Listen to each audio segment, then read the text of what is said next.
लेकर ढेरों खुशियां, हम सबको बताने खत्म करो अपनी दूरियां। Happy new year 2023। नया वर्ष आप सभी को मंगलमय हो तथा नया वर्ष की ढेरों सारी खुशियां आप सभी को उपलब्ध हो। मित्रों, कभी आपने सोचा है कि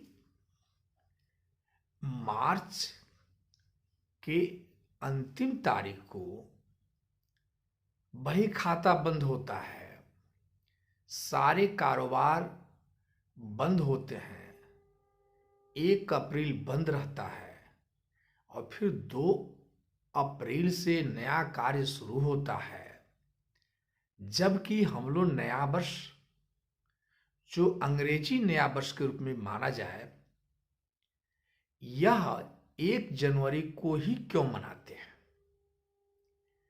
इसी सब विषयों पर आज हम लोग परिचर्चा करेंगे। यूं तो मैंने अंग्रेजी नया वर्ष कहा, आप लोगों को बुरा लग जाए, लेकिन आप माने तो अलग अलग धर्मों में नया वर्ष की अलग अलग तिथि निर्धारित है। जैसे हिंदू धर्म के अंतर्गत नया वर्ष चैत्र मास के प्रतिपदा तिथि को मनाया जाता है। ऐसी मान्यता है कि इसी दिन ब्रह्मा ने सृष्टि का निर्माण किया था।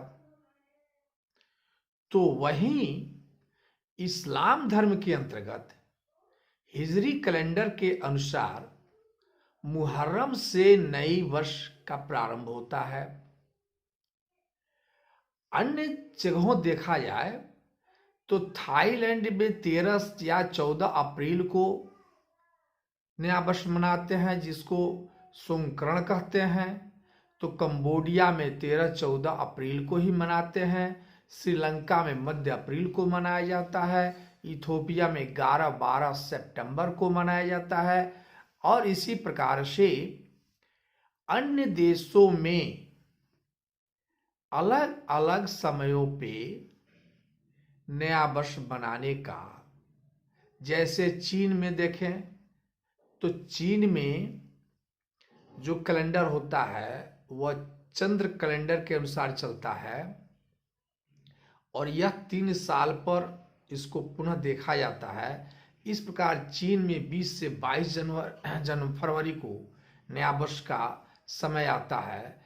इसी प्रकार सब देखा जाए तो वियतनाम, कोरिया, मंगोलिया, ये सभी चंद्र कैलेंडर से ही गाइड होते हैं। इनकी तिथि अलग अलग मनाई जाती है।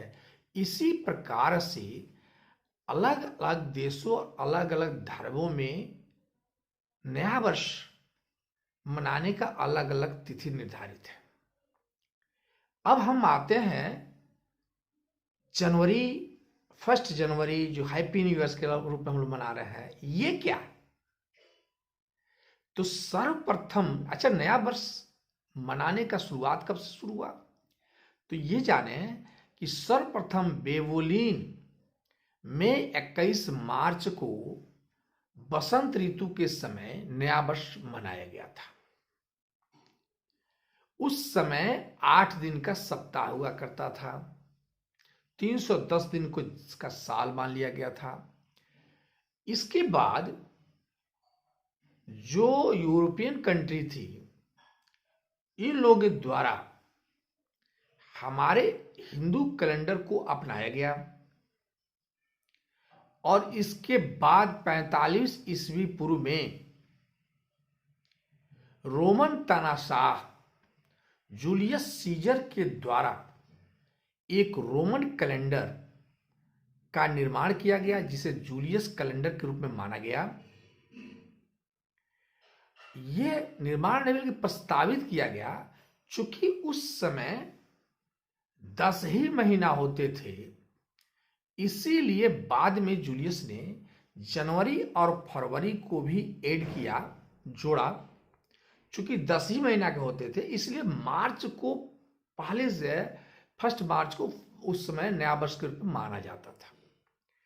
फिर जनवरी फरवरी को जोड़ देने के बाद यानी 713 ईस्वी में जनवरी फरवरी को जोड़ा गया और फिर जूलियस के नाम पर जुलाई महीना को 31 दिन, और चूंकि एम्परर के द्वारा जूलियस को विशेष उपाधि दी गई जिसको अंगस्टन कहा गया, तो उससे अगस्त महीना को 31 दिन के लिए रूप में मान ली गई। अब हम आते हैं, चूंकि जूलियस के जो कैलेंडर थे उसमें बहुत सारी त्रुटियां थी। उसी त्रुटि के चलते चूंकि उसमें क्रिसमस डे नहीं था, इसके अलावा उसमें यह कहा गया था कि पृथ्वी को सूर्य के द्वारा परिभ्रमण किया जाता है, उसमें अनेक प्रॉब्लम आ जाते थे। जैसे साल के जो समय था वह निर्धारित नहीं हो पाता था, हमेशा सुधार करना पड़ता था। तब जा करके आपके ग्रेगोरियन कैलेंडर यह 1582 ईस्वी में लाया गया और ये पोप ग्रेगरी 13वें के द्वारा ग्रेगोरियन कैलेंडर लाया गया, जिसमें कहा गया कि वर्ष 365 दिन का होगा और वे सारी समस्याओं को यानी उन सभी प्रॉब्लम को दूर किया गया जो आपके पूर्व के कैलेंडर में गलती से थे, जिसको हम लोग मानते हैं। तो ग्रेगोरियन कैलेंडर जो आया यह सुधार करके आया। इसमें 365 दिन, लीप ईयर 366 दिन का हुआ। फरवरी को 29 दिन के, जो लीप ईयर में 29 दिन मान लिया गया। और चूंकि ये कहा गया कि 31 दिसंबर साल का अंतिम दिन होगा और साल की शुरुआत 1 जनवरी से होगी। इसमें क्रिसमस के डे भी दिया गया और इसमें यह कहा गया कि क्रिसमस का डे 30 अक्टूबर को होगा। इस कैलेंडर का प्रचलन आने में 300 वर्ष लग गए। माने सभी लोगों को मानने में अन्य देशों को 300 वर्ष लग गए। यानी यूं माने ऐसे तो इस कैलेंडर को धीरे धीरे प्रचलन में आने में 300 वर्ष, जैसे स्पेन, इटली और जैसे कहा जाए डेनमार्क, ये सभी 1700 ईस्वी में इस कैलेंडर को अपनाया। उसी प्रकार से स्वीडन जो है 1752 में, इंग्लैंड और यूएसए ने भी 1752 में ही इसे अपनाया, इसलिए कि 1752 में पुनः इसमें संशोधन किया गया और संशोधन करने के बाद जो त्रुटियां थी सब पहले इसमें भी ग्रेगोरी कैलेंडर में उसको सुधार किया गया। तब इंग्लैंड और यूएसए के द्वारा 1752 में इसको स्वीकार किया गया और यानी जैसे 1873 ईस्वी में जापान के द्वारा इसे स्वीकार किया गया, 1911 में चीन के द्वारा स्वीकार किया गया। इसके बाद जितनी उपनिवेश देश थे इंग्लैंड के या अमेरिका के, इन सभी देशों के द्वारा इस कैलेंडर को अपनाया गया। इस प्रकार से ये कहा जाए तो 1 जनवरी यानी 1 जनवरी जो अंग्रेजों के द्वारा अपनाया जाता है, यह ग्रेगोरी कैलेंडर के आने के पश्चात शुरुआत किया गया।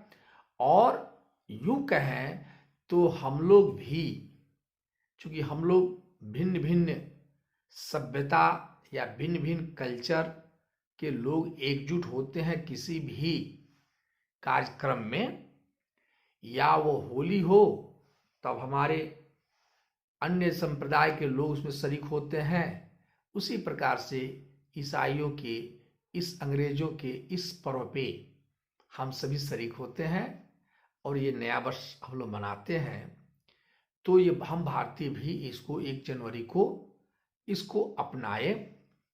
तो इस प्रकार से नया वर्ष आप सभी को एक नया उपलब्धि देकर जाए, इसी कामना के साथ मैं सुनील मिश्रा आप सभी को नया वर्ष का हार्दिक अभिनंदन करता हूं।